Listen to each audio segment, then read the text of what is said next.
Suma teológica, parte IA, cuestión 81. Sobre la sensualidad. Ahora hay que tratar lo referente a la sensualidad. Esta cuestión plantea y exige respuesta a tres problemas. La sensualidad es o no es solo una fuerza apetitiva. La sensualidad se divide o no se divide en irascible y concupiscible, como en potencias diversas. Lo irascible y lo concupiscible están o no están sometidos a la razón. Artículo 1. La sensualidad ¿es o no es solamente apetitiva? Lat. Objeciones por las que parece que la sensualidad no es solo apetitiva, sino también cognitiva. 1. Dice Agustín en 12 de Trin, el movimiento sensual del alma, que se encuentra en los sentidos corporales, no es común con los animales, pero los sentidos corporales caen bajo el orden cognoscitivo. Por lo tanto, la sensualidad es una fuerza cognoscitiva. Los miembros de una división pertenecen al mismo género, pero Agustín, en 12 de Trin, y divide la sensualidad en contraposición a la razón superior e inferior, que pertenecen al conocimiento. Por lo tanto, la sensualidad es una fuerza cognoscitiva. 3. En la tentación del hombre, la sensualidad ocupa el lugar de la serpiente.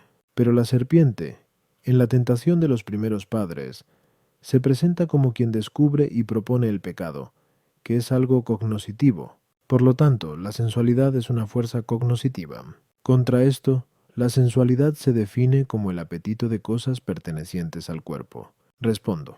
La palabra sensualidad parece haber sido tomada del movimiento sensible, del que habla Agustín en 12 de Trin. De la misma manera que el nombre de potencia se toma del acto como la visión, de ver, pero el movimiento sensual es un apetito que sigue al conocimiento sensible. El acto de la facultad cognoscitiva no es movimiento en sentido tan propio como lo es el acto del apetito, pues la operación cognoscitiva se consuma con la presencia de lo conocido en quien conoce, mientras que la operación apetitiva consiste en la tendencia del sujeto que desea hacia lo deseado. De este modo, la operación cognoscitiva se parece más al reposo, la operación apetitiva, por su parte, al movimiento. Por eso, el movimiento sensual es entendido como la operación de la potencia apetitiva, y, así, sensualidad es el nombre del apetito sensitivo. A las objeciones, 1. Cuando Agustín dice que el movimiento sensual del alma tiende hacia los sentidos corporales, no da a entender que los sentidos del cuerpo estén bajo la sensualidad, sino, más bien, que el movimiento de la sensualidad es una cierta inclinación hacia los sentidos corporales, por cuanto deseamos lo que ellos perciben. Así, los sentidos corporales pertenecen a la sensualidad como anticipación. 2.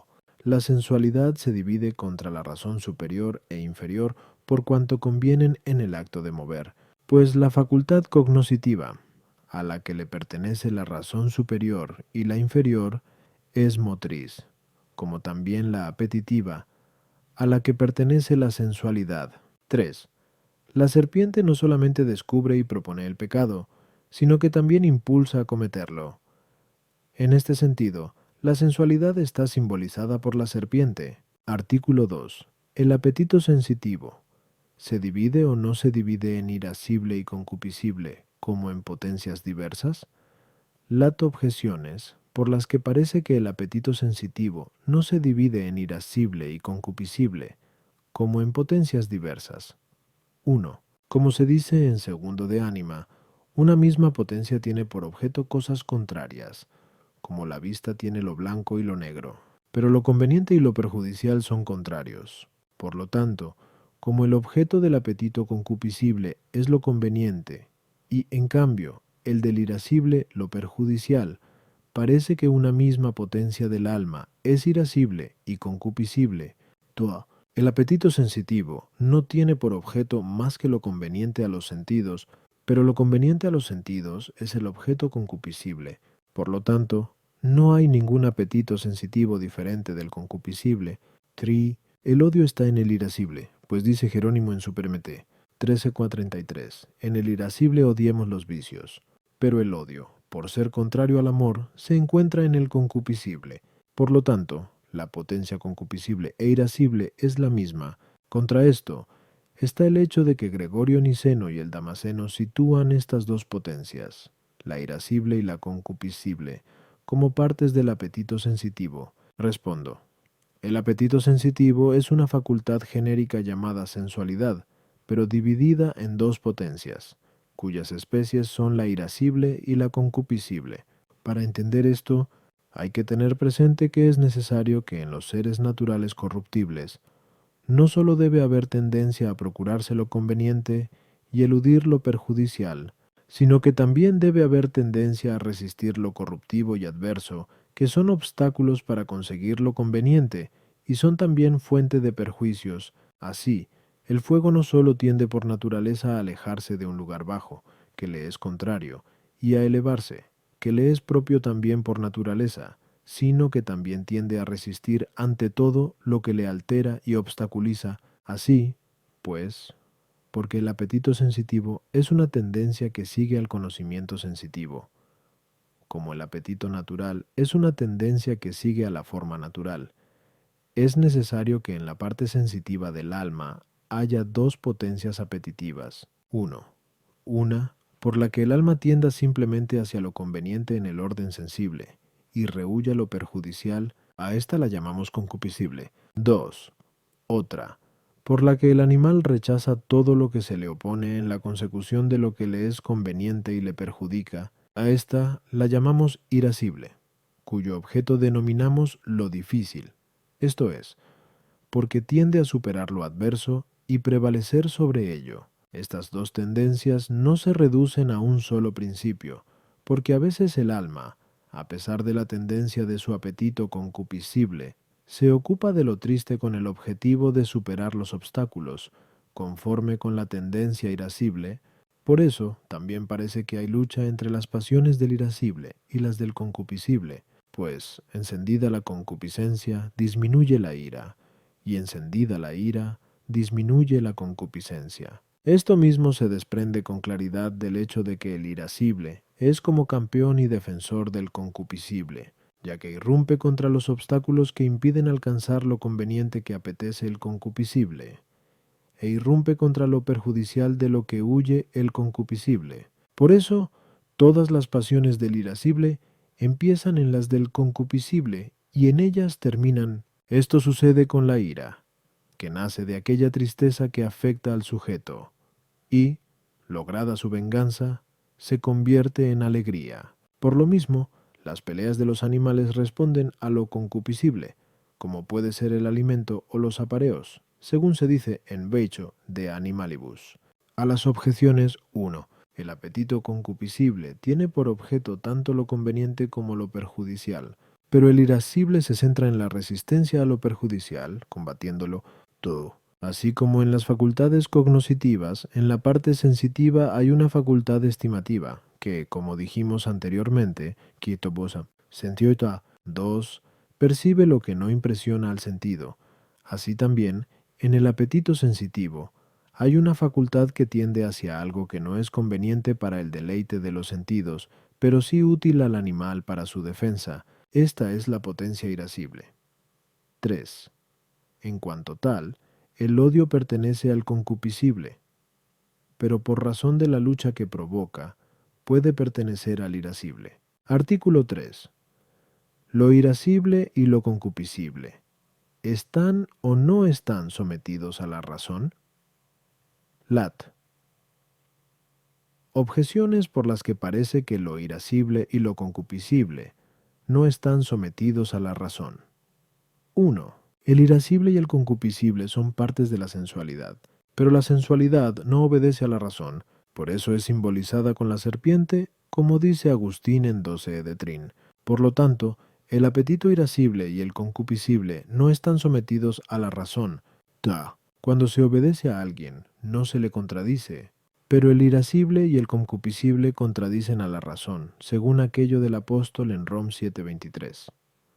Veo otra ley en mis miembros que contradice a la ley de mi espíritu, por lo tanto el irascible y el concupiscible no están sometidos a la razón. 3. Así como la facultad apetitiva es inferior a la parte racional del alma, así también es inferior la potencia sensitiva, pero la parte sensitiva del alma no está sometida a la razón, pues no oímos ni vemos cuando queremos, Por lo tanto, igualmente las potencias del apetito sensitivo, es decir, el irascible y el concupiscible, tampoco están sometidos a la razón. Contra esto está lo que dice el Damasceno: lo que está sometido y se deja persuadir por la razón, se divide en concupiscencia e ira. Respondo: el irascible y el concupiscible están sometidos a la parte superior, en la que reside el entendimiento o razón y la voluntad, de dos maneras.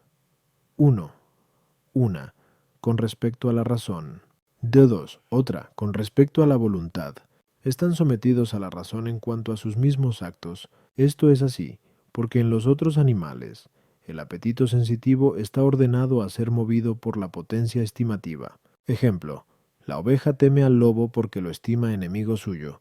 Como dijimos anteriormente, Q. 68.4. El hombre, en lugar de la potencia estimativa, tiene la cogitativa, llamada por algunos razón particular, porque compara las representaciones individuales.